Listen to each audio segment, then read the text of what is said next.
Hello, welcome to the online discussion of soft power diplomacy in post-COVID era, jointly hosted by Japan House London and Chatham House.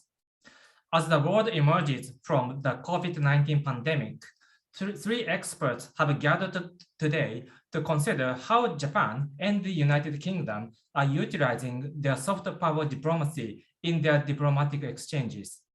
My name is Yasumune Kano, a visiting fellow from Japan at the Global Economy and Finance Program at the Chatham House. As the chair of this event, let me start with some housekeeping notes. First, this session is taking place on the record. Second, attendees may submit questions throughout the event using the Zoom Q&A function, and this will be fed directly through to the chair. Please note that the questions submitted in the chat or by trying to raise your virtual hand will not be seen.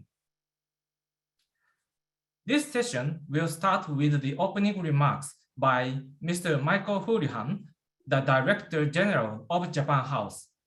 Then we will pass on to the opening discussion by two distinguished panelists, Ms. Sophia Gaston, Director of British Foreign Policy Group, and Professor Yasushi Watanabe from Keio University in Japan.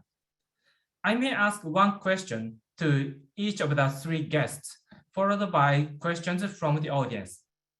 So, Mr. Hurman, over to you. Okay, thank you very much, Yasumune. For today's topic, soft power in a post-COVID era, it's rather appropriate that I can begin by introducing Japan House London, which of course is itself a very distinctive expression of Japan's cultural diplomacy. For those of you who do not know about Japan House London, it's located on Kensington High Street in London. It's arranged across 3 floors. It presents visitors with the opportunity to discover, to learn about, and engage with Japan. Offering a range of varied and authentic cultural experiences such as exhibitions, events, workshops, a library, a shop, travel advice, and gastronomy. It seeks to build a bridge of deeper understanding and create an enduring legacy of relationships between the UK and Japan.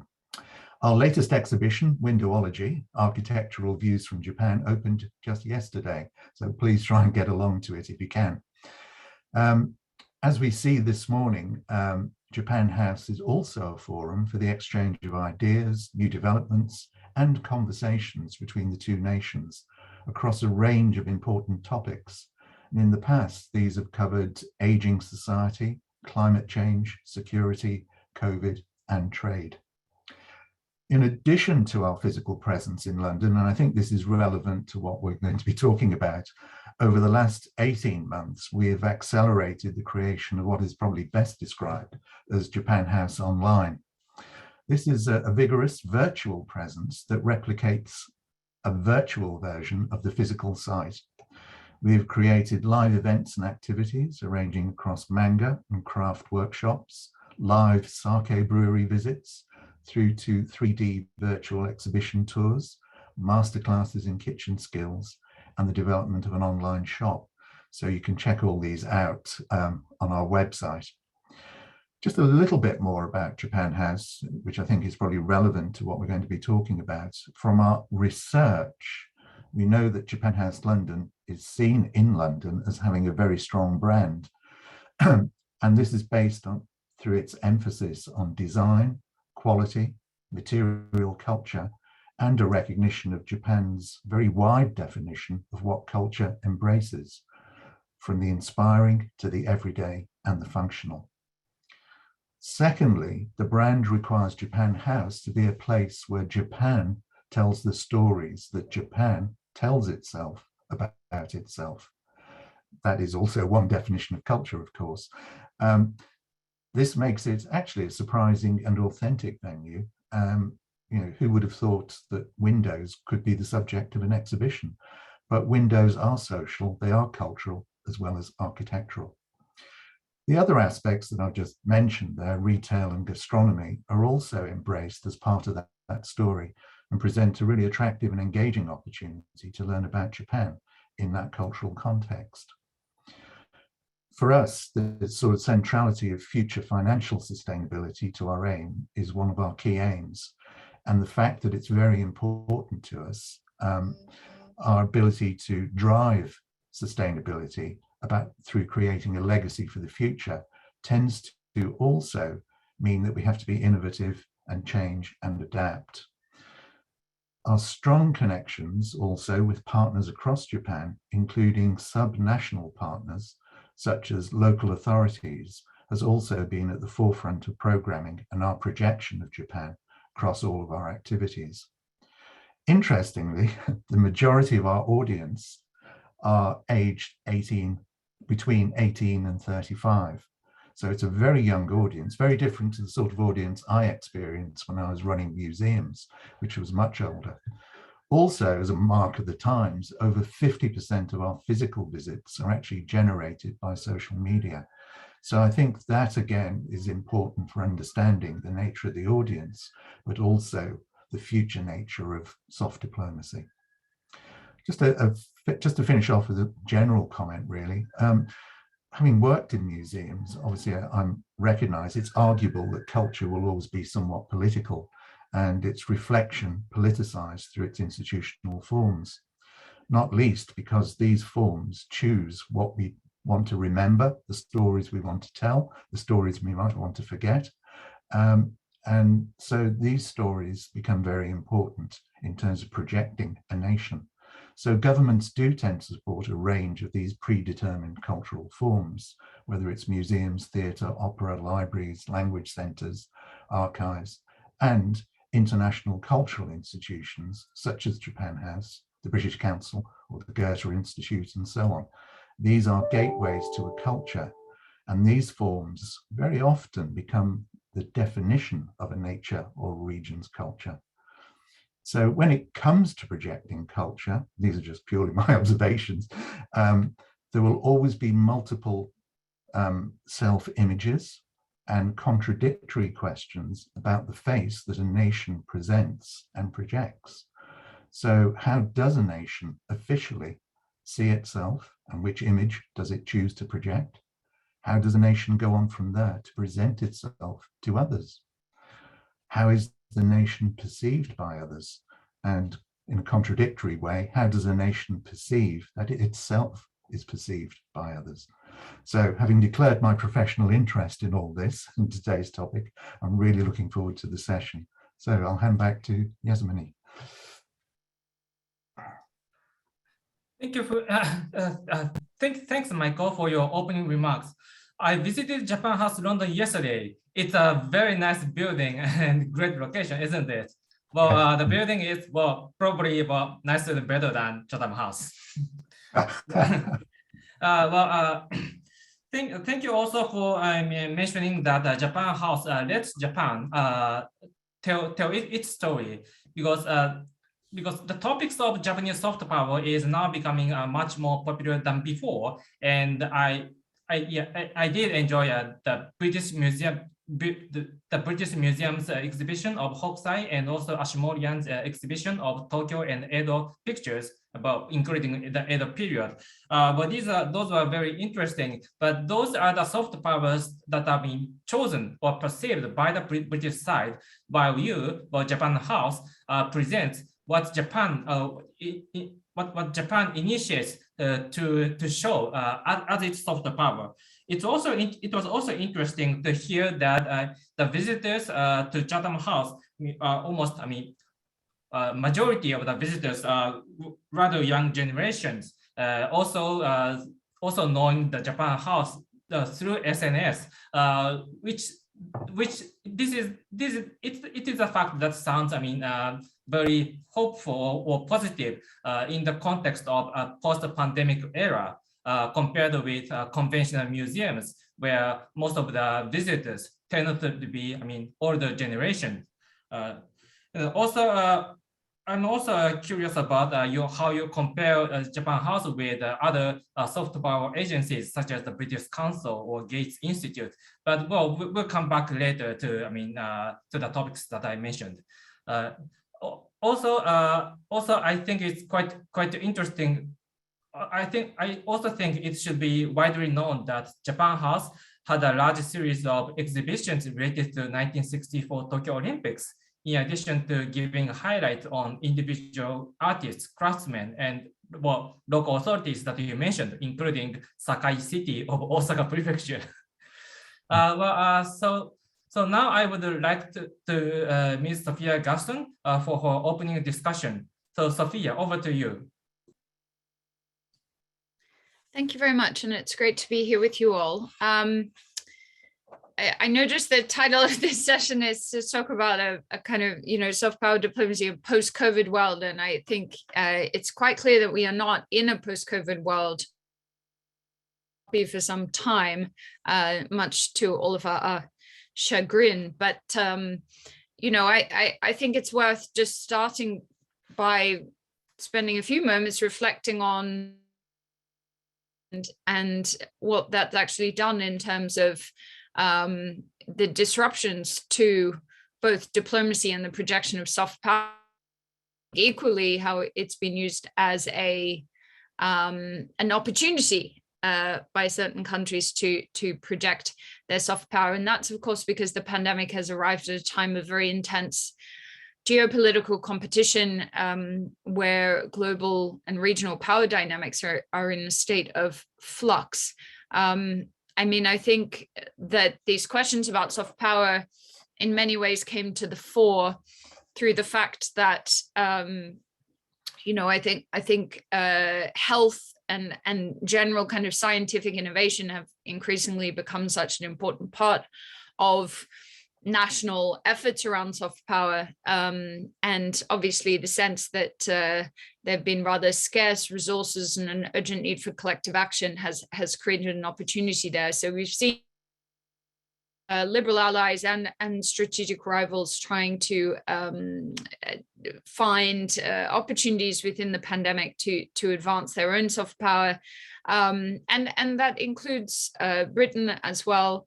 But I think it's also important to look at the other side, which is the disruptions. And I think there is now a recognition that the way in which COVID has impeded the free movement of people, ordinary people, but also the sort of free movement of diplomats and a lot of people who are generally involved in that kind of architecture of soft power and strategic influence, has been quite dangerous, and how that can lead to strategic miscalculation. So I think there's a sort of soft power edge to this, but there's also like quite a hard edge to those disruptions as well. So in Britain, we've obviously been on quite a journey around soft power in recent years, because we've left the European Union, and so much of our power and influence was projected through our membership of the European Union and regional European security. And we are now pursuing this Global Britain project. Soft power itself has obviously become caught up in those questions. There have been moments where soft power as a phrase has felt very much front and center. There have also been moments where it's felt rather marginalized. Under Foreign Secretary Rubb, soft power was sort of pushed to the side for a new term, which was force for good. Although, of course, I think there is a view that perhaps that didn't encapsulate all of the different aspects and strategic value of our soft power. We're now, with Foreign Secretary Liz Truss, in an era of brand Britain, which I think sort of possibly better straddles both of those kinds of spheres.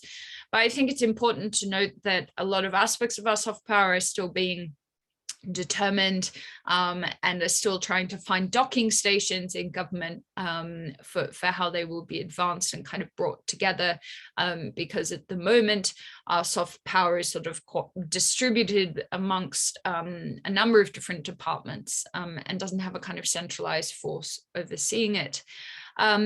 I think one of the things that certainly at the British Foreign Policy Group we have been trying to do is push the idea that the UK needs to undertake a sort of really comprehensive audit of our soft power capabilities, and particularly taking a very creative and expansive definition of what soft power.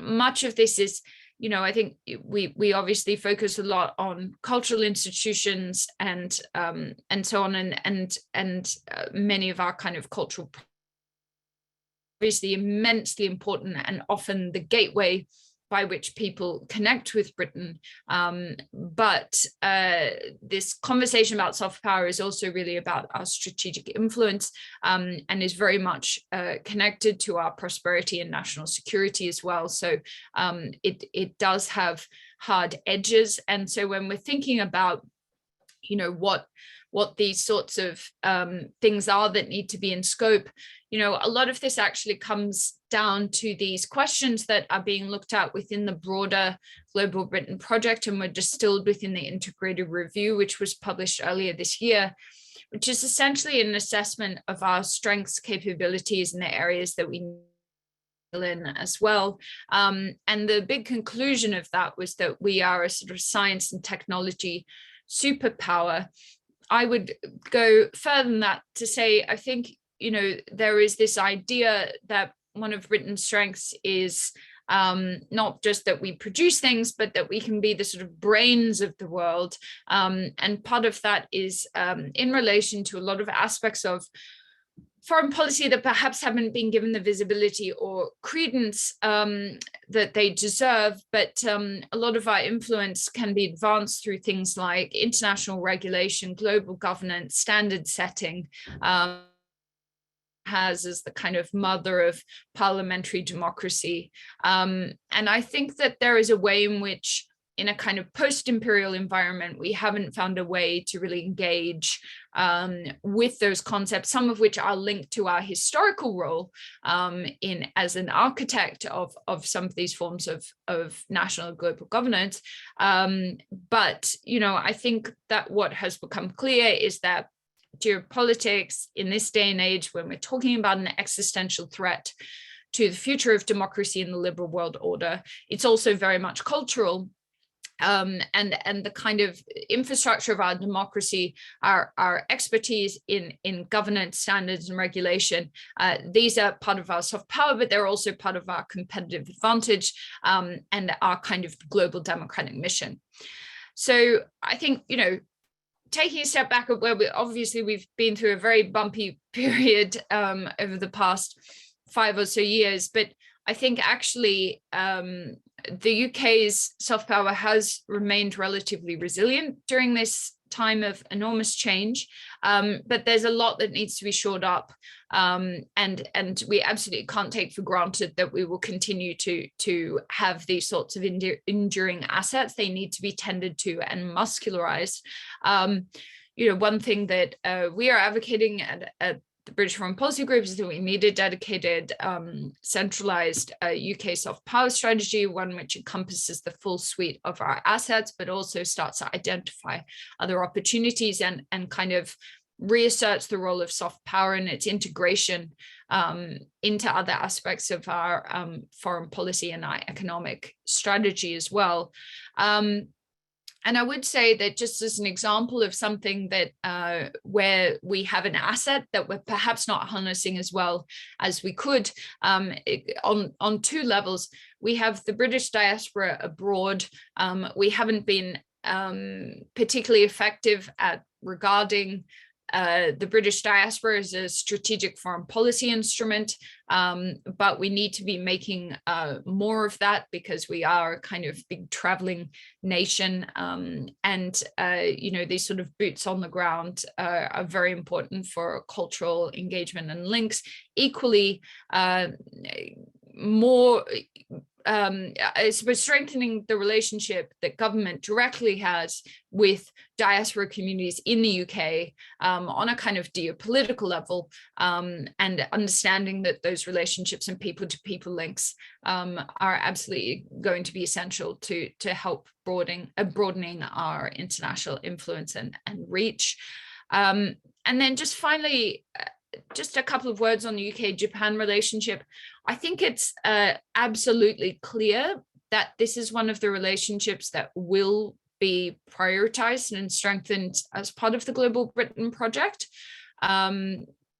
Certainly, there was a process in the development of the integrated review of looking around to other countries, sort of other middle powers, other peers with some real world-class assets, and looking for examples of how you kind of build an innovation-led economy, a sort of sense of a foreign policy mission that is often defined through partnerships and collaboration. And obviously, of course, the UK is interested now in this idea of an Indo-Pacific tilt. So I think Japan is seen as not just obviously an essential economic and security power in the region, but a sort of bridge into which through which the UK can start to get involved in deepening other regional relationships. So I think all of that is also reflected in the high regard that the British people have for Japan as well. Something we do at the British Foreign Policy Group is a lot of public opinion work. And it was very striking to me, looking back through the surveys that we did at the start of the year, actually Japan was the country that had improved the most in terms of favorability ratings amongst the British people. So very strong foundations there, I think, on the government side, but also amongst the British people to deepening and expanding that relationship. So I'll leave things there. Thank you. Thanks, Sophia, for your opening remarks. I totally and thank you also for mentioning Japan as a regional hub for many contexts, because that's also exactly how people in Japan or Japanese corporates talked about the UK in the context of the regional hub in Europe. Many Japanese companies have previously launched their first base in Europe, in the UK, and I hope this story is still the case. I also agree with your comment about resilience of the British soft power despite events like the Brexit, because when the referendum over Brexit happens to be that result, so many people became so pessimistic even about the soft power as well. But the result is that better than initially expected.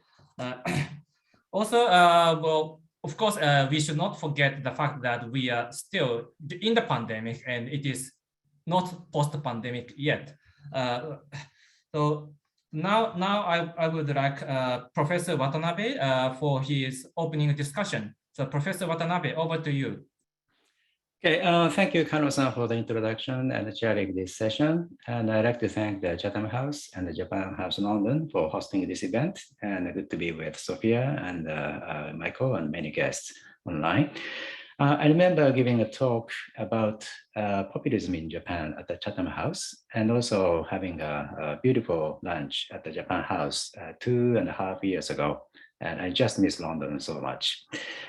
So at the time of financial crisis in 2008, the major countries got together and created G20. And this pandemic crisis began almost 2 years ago, but the international cooperation has been rather limited. And the conflict between democracy and autocracy, particularly between the US and China, has become more evident. So how do I evaluate Japan's soft power in this COVID era, and then see the prospect of soft power diplomacy in the post-COVID or with COVID era?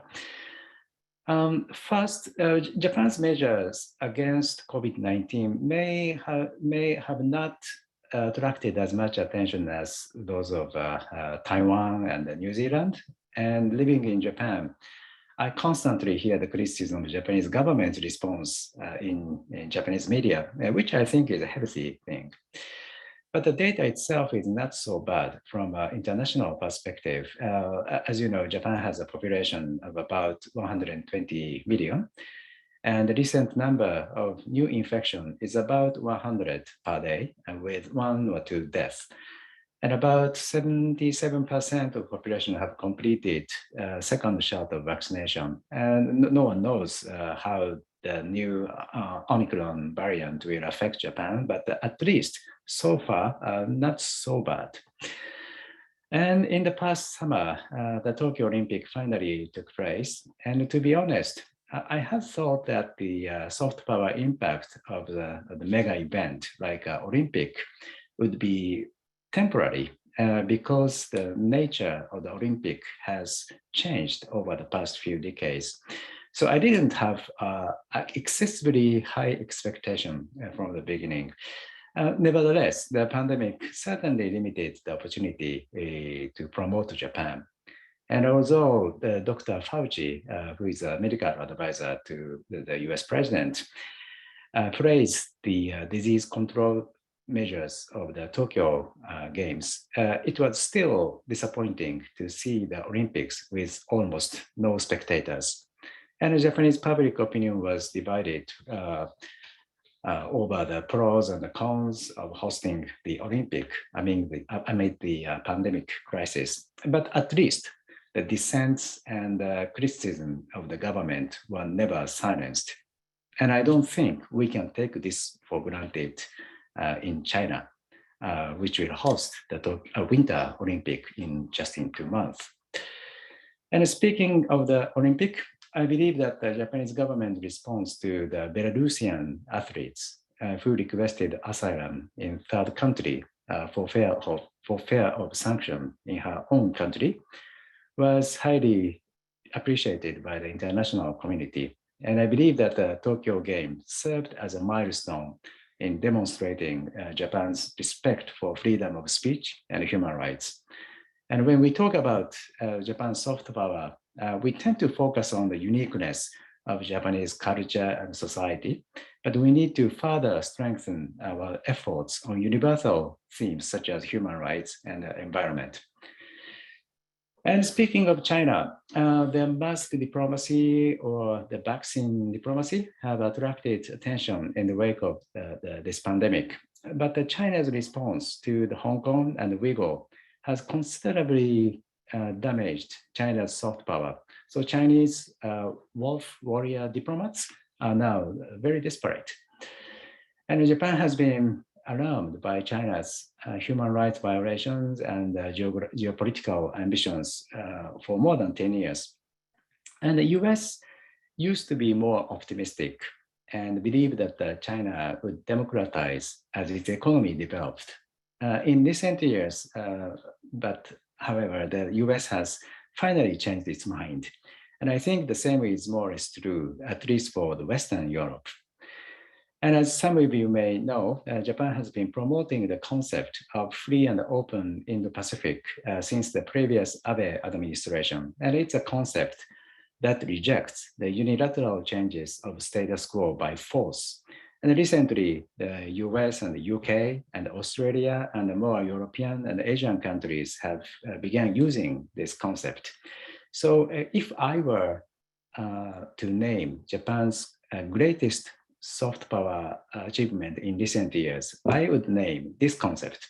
The power of discourse is one of the important soft powers, I think. And I think everybody is familiar with Quad and AUKUS, but I certainly and strongly welcome the creation of those multilateral frameworks. And particularly, I'm delighted and encouraged by the cooperation of the United Kingdom in the past several months, including the call of HMS Queen Elizabeth to Japan, and also Britain's application for membership in TPP, Trans-Pacific Trade Partnership. And this is not just from the perspective of Japan's own national interest, but from the standpoint that the free and open Indo-Pacific is in the interest of the international community as a whole. The United States is the only ally of Japan, but I hope that Japan can further strengthen the tie with the United Kingdom as a semi-ally. And next year will mark the 100th anniversary of the establishment of the Anglo-Japanese Alliance. And I hope that the Chatham House and Japan House will host a variety of cultural events and intellectual and policy dialogues for this purpose. For example, the younger generations in both countries are highly conscious of social justice issues like economic disparity, human rights, and climate change, and keen to innovation and startups. And what can they learn from each other and work together? Or the question of depopulation and the decline of local cities and aging society is an urgent issue to Japan, but these are also posing challenges to the UK as well, if I'm correct. And we have common private problems with school dropouts, social isolation, and feminization of poverty, and so on. And also how to deal with social division and partisan politics is a common issue facing many representative democracies, including the UK and Japan. And how to work together, designing and promoting the more sustainable aid schemes to developing countries, and how to work together in the field of economic security involving new technologies and geographical challenges. There are many questions. So the UK and Japan have a lot to talk about and work together in order to make democracy more democratic and also protect the rule-based world order in the post-COVID or with COVID era. Thank you. Thank you, Mr. Watanabe, for your opening remarks. I also thank you for mentioning the Tokyo Olympic and Paralympic Games in terms of soft power, because Tokyo Olympics is what we are supposed to discuss according to the agenda. This agenda is shown on the website.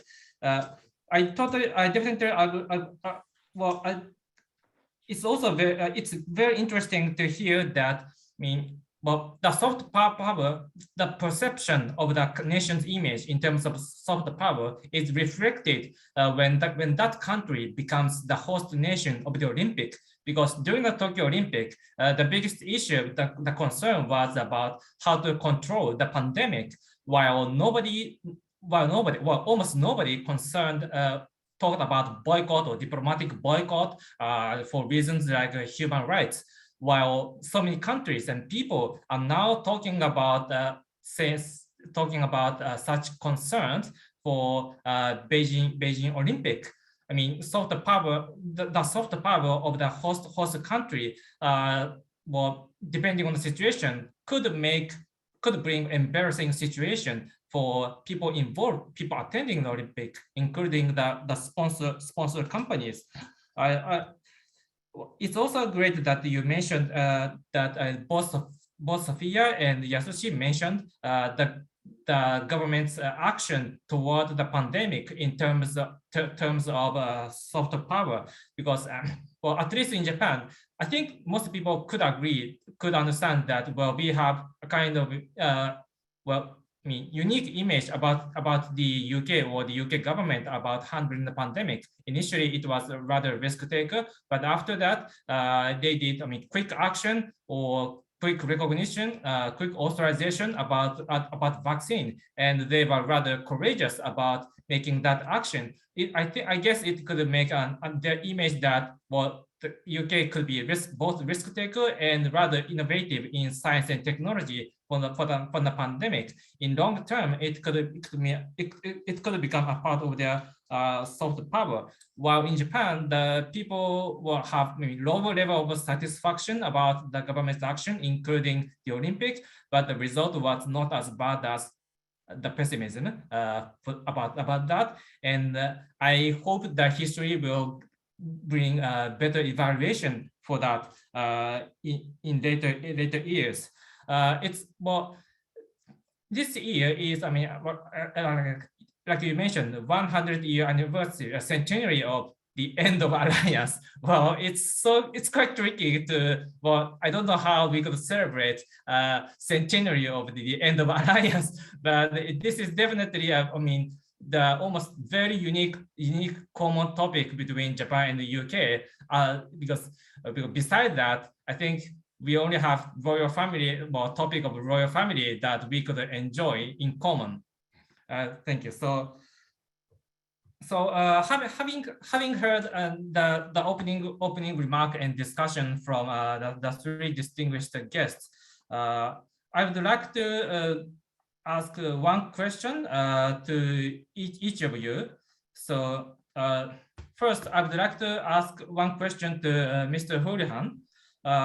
At the moment, well, so it's a question from the perspective of the difference between Japan House, London, and museums like the British Museum. At the moment, the British Museum is focusing on Katsushika Hokusai, and the Ashmolean Museum of Oxford is focusing on unique pictures of Tokyo, including Edo period. I visited both of them over the last few days, and I did enjoy that. Well, these events have a commercial, but these events have a commercial aspect, while also initiated by the British side rather than Japanese side. And these events are taking place in person. So compared with these events, how would you describe the uniqueness of Japan House in post-COVID era as an initiative from the Japanese side? Yeah, I think inevitably with museums, they're about collections, and people who collected them, who made all sorts of choices about what they collected when at that time, but also in the sort of contemporary world as well, the curators are making choices about displays, but most importantly, they're making choices about the stories that they tell. So it is very much any museum has a perspective on another culture, and they then present that. And I know from my own experience in museums that you will make decisions based on market research amongst your local audience and what they might expect to see. I think what Japan House is fortunate in a sense, it doesn't have a collection, but Japan is its collection, if you like. And the curation is done in Japan. And the stories that Japan wants to present are very important. And I think what I find quite interesting about it is that what Japan has been presenting through a lot of the exhibitions that we've put on or where we've worked collaboratively, there seems to be an underlying theme, conscious or unconsciously, that Japan is interested in exploring possible futures and how we can work together, as far as the UK is concerned, around those futures. So a very important part of what Japan House does is about building relationships at an academic level, at an institutional level, even at a corporate level, with Japan, companies in Japan, academic institutions, and so on. So that is the legacy that we're trying to create. So it is about looking at the future, having the sort of discourse that that was talked about earlier, and dialogue, in order to create possibilities for the future. Because at the end of the day, cultural difference is merely the different solutions that different cultures find to exactly the same problems that we all face. And so how can we learn from each other? So I think for Japan to provide a window on its culture, its way of solving problems, its perspective on the future, I think that is very inspiring and enabling. And so it's important that we find ways of responding and working together. And I think this question of dialogue becomes very important then for taking that forward. Yeah, thank you. Thank you very much. Yes, thank you for what it's very interesting to see that Japan House is being, not just windology at the moment, but also the window to the entire Japanese culture, rather than giving what people are already interested in. So now let me ask one question to Sophia, and then similarly for Professor Watanabe. Well, both UK and Japan have the royal family. Then people do like to talk about them, in whatever, in many ways. Well, there's a favorite film that I like. Well, The King's Speech, a film released in 2010, is a good example, at least for me, about the royal family and the soft power, because they were having a kind of radio transformation, and this is what we call digital transformation, digital transformation in these days. In terms of the soft power diplomacy of the UK, how would you describe the work of the royal family on, well, for example, recently on the work on sustainability and climate issues, as well as their very frequent messages about the COP26 Glasgow? Yeah, I mean, look, it's an unusual situation because obviously we have to be careful about, you know, the very clear lines between the royal family and the work of the government, but equally, you know, the Queen is head of state, the royal family are of cultural and civic and democratic life. And what has become clear is that there is an enormous convergence between the UK government declaring climate action to be its #1 international priority, and the Prince of Wales and future King holding a very long-standing, genuine personal interest in such matters. And so I think there has been a quite helpful degree of symbiosis there. And certainly it's something that has played a very important role in both the UK's hosting of G7 summits and the COP26 conference up in Glasgow, both of which Clarence House was involved in various capacities, and Buckingham Palace in the G7.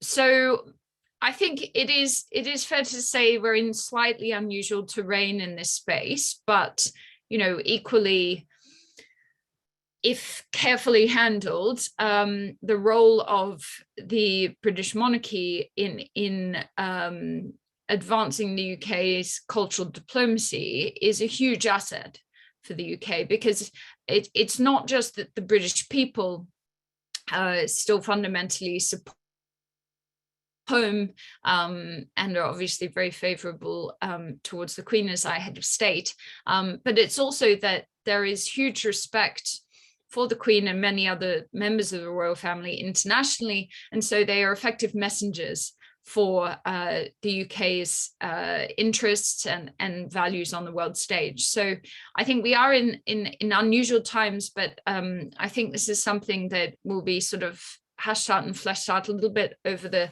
coming years. And of course, there are questions about the role that the Prince of Wales would want to play as the future king in all of this. But it's absolutely clear that the monarchy is currently rather involved as an asset in projecting our soft power and influence. And I think that's something that, you know, the British people welcome. But, you know, it's not just that we're sort of getting them involved in our cultural diplomacy, it's that the members of the royal family who have been out and about and getting involved in these issues are seen to have such a genuine and legitimate interest in these things that the message is conveyed effectively. So I think that point about them being effective instruments as well as favored instruments is very important. Thanks, Sophia. Professor Watanabe, well, it's sometimes easy for us to, well, just refer to the written constitution of Japan and the discussion. But besides that, how would your response be? Well, speaking of the imperial family, the imperial household agency, imperial household agency does not like the term, the imperial diplomacy or royal diplomacy, because imperial family is not supposed to be a political entity. Although this is not well known, the imperial family treats all the nations equally when they receive guests from overseas, whether it's a royal family from the UK or the president of the US or the head of small states. They make no difference in terms of the ranks and the food drinks to serve.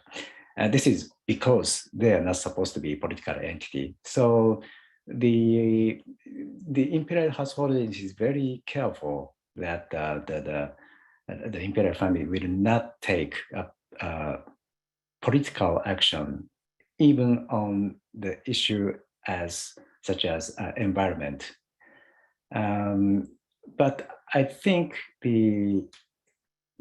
still the imperial family can express a general interest in this issue without taking so much political stance. And also, speaking of the more policy side, Sophia mentioned, I understand that the UK is pushing for the coal-free world. And at the COP26, Japan, US, and China, Australia, and some other countries did not join in this coal-free movement. And Japan relies on coal for about 30% of its electricity in order to make up for the lost energy from the nuclear power plants. And Japan will probably have to rely on coal for 15 to 20% of its electricity, even in year to 2030. However, there are many companies in Japan that are competitive in hydrogen fuel battery and also new technologies capturing carbon dioxide. So I believe that we can reduce the number of old and inefficient power plants in Japan while supporting developing countries on this issue. Thanks, Professor Watanabe. I agree with I agree with how you mentioned that the issue of, the energy mix or coal. Coal in terms of soft power, because having moved to London, I realized that the context of coal is 100% called dirty and almost affecting the soft power. While in Japan, it's not perceived that way. Well, just 10 years ago, I think so many people were thinking that, nuclear was the source of so many, nuclear power plants were the source of so many issues, and coal was a kind of, the best solution for that. Well, it's tricky to, but at least we realized that even the Japanese media started to accept that coal is now perceived so negatively worldwide, while we do have the necessity. So now let me move to the questions submitted from the audience. So I think it's I thank the audience for submitting many questions. There was, I find quite a few questions already. Okay, but let's start from a question from Mr. Peter Jackson on question from Peter Jackson. Having spent 10 years in Asia, education is much more visible manifestation of brand Britain than science and technology. How much will education be used to project soft power by the Great Britain? Maybe a question for Sophia. I think that higher education is obviously one of our key strengths in the UK. If you look at our kind of strongest, most resilient brand assets, actually culture and education have been the most resilient. I think there is a burgeoning recognition within the government of higher education and inextricable relationship to our geopolitical power, but also those I suppose our cultural. And I think, it's been obvious for many years that a very large number of the world's leaders spent time at British universities. And I think the system is going to become more and more intrinsically linked to our future economic prosperity strategy. But I think it will at the same time become more embedded in our kind of thinking about our hard power assets too. So I think, you know, I'm not saying that we're in a perfect state now. There's an enormous amount that needs to be done.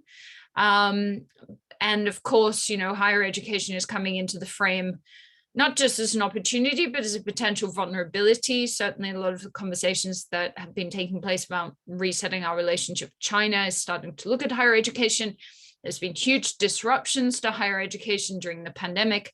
So I think there are a lot of issues that need to be sorted out there, but I think it's fair to say that in the coming 5 or 10 years, I would imagine higher education will become much more seamlessly integrated into conversations about our foreign policy than it has been in the past, and less sort of siloed as a kind of domestic sort of, I suppose, economic pillar. It will become, you know, I think, and that partly speaks to this wider project of integration between our prosperity agenda and our national security agenda and our influence agenda. So yeah, I think higher education will be given a lot more attention, but I still do think we've got quite a way to go to cross that bridge yet at the moment.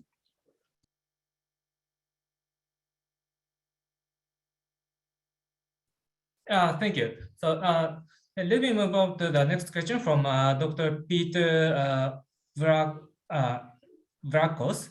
Related Brexit question: how is Japan balancing its soft power efforts between the UK and EU post Brexit? Well, maybe it could be related to a context of how Japan allocates its focus to the entire Europe. So, Professor Watanabe, could you give some your view about, I mean, Japan's effort in Japan's allocation of Japan's effort in Europe? Well, if Brexit has not changed anything, well, you could give answers like that. Thank you.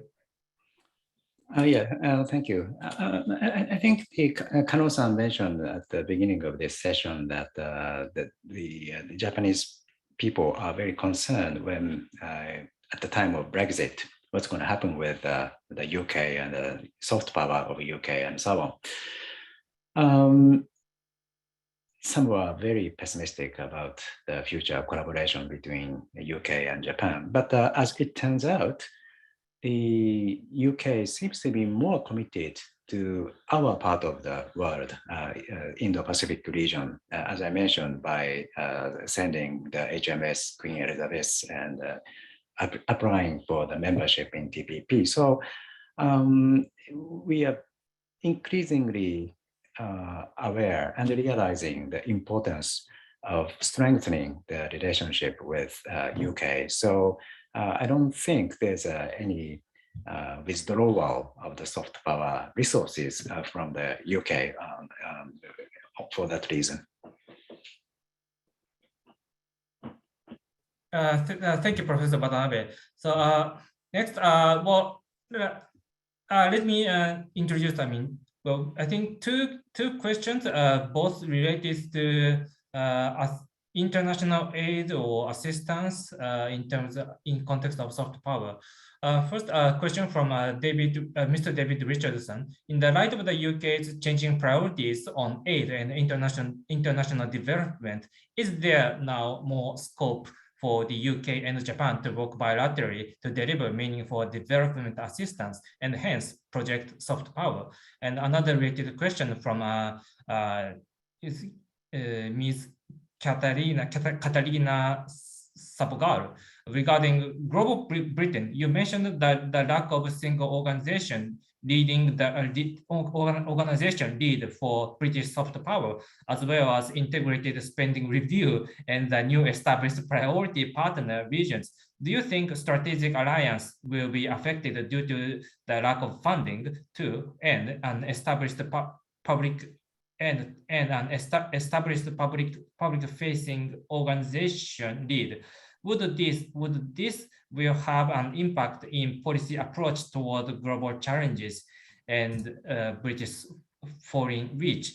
I think so. So Sophia, I mean, well, could you give your brief answer or perspective related in terms of in the context of global Britain, post Brexit, and soft power, as well as the budgeting, the spending for related to soft power or central coordination of soft power.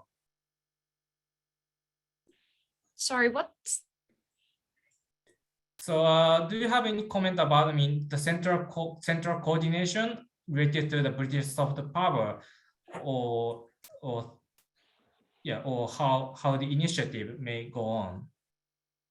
Well, I think I made reference to this in my opening remarks, just saying that we don't currently have that, Yes. but it's something that needs to be determined. And Yeah. I personally think there needs to be a fixed capability within the FCDO responsible for this, but there's also going to need to be cross-department.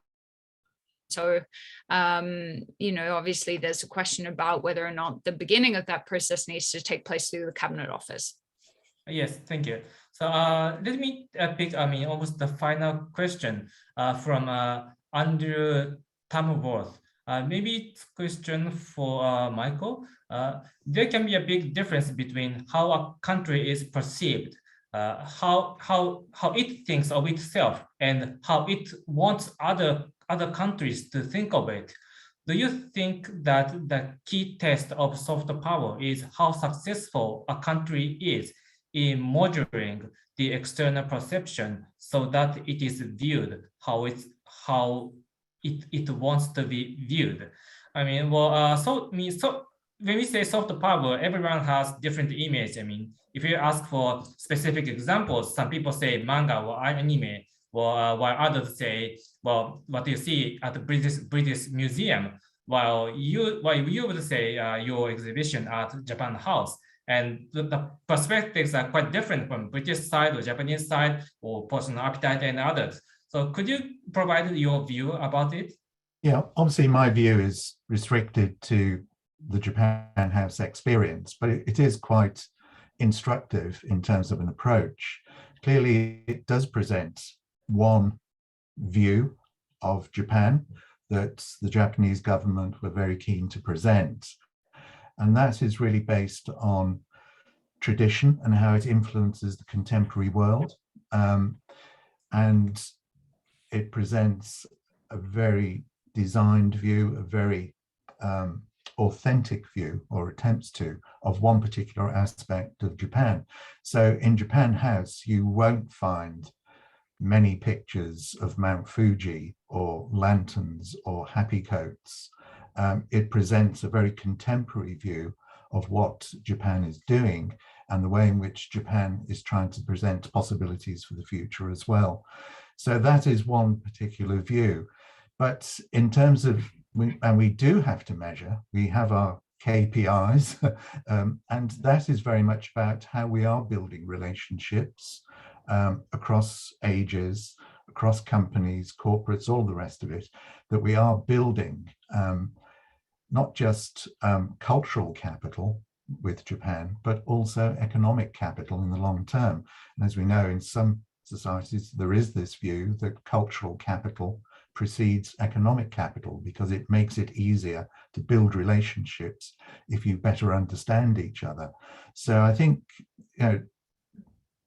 Japan House is purely cultural. It presents a view, but it opens up a myriad of other possibilities once those connections are made, which is why at Japan House, we end up talking about defense cooperation, relationships, how we've approached COVID, because there's a lot to learn from each other. So it is about learning. And I come back to someone else's question about education. I'd actually say it's about learning. That's the key thing about soft diplomacy at whatever level you take it. Thank you. It's so tragic to say that it's almost about the time, but just before that, I just found one question that I can answer quite briefly. Question from David Elwood. Ms. Gaston did not mention the British Council or the BBC World Service. How visible are they in Japan? But actually, I can give a quick summary because I was in Japan until just 2 months ago. Because years ago, before I studied in the UK for master's degree, I studied English at British Council. I heard that British Council had a much bigger operation. Some decades ago. But I do remember that British Council has a massive class, including for both language and culture stuff in central Tokyo. I think it was near Iidabashi in Tokyo. And regarding the BBC World Service, I think the BBC World Service, it used to be, a little bit more costly to access, but it is recently slightly cheaper to watch BBC World Service because a few months ago it started to the Amazon Prime. Well, or maybe not the only one, but I could watch BBC World Service on Amazon Prime with additional cost with a little bit of additional cost. So I think these are becoming more not as visible as you would expect, but I think at least I think it's becoming better than before this year. Thank you. So I wish we could spend more time talking about so many different issues, but due to the limitation of time, I totally regret that I couldn't answer to all the questions submitted, but thank you. But I thank all the attendees for this conference today. We got so many, due to what we call Zoom fatigue, we got quite a few, rather lots of audience today signed up. And I also thank Mr. Huriman, Ms. Gason, and Professor Watanabe for giving your giving your views and answers for the soft power topics today. So I think Japan House and Chatham House will continue working on these issues, and let's see you again on the next related sessions, online or in person. Thank you very much.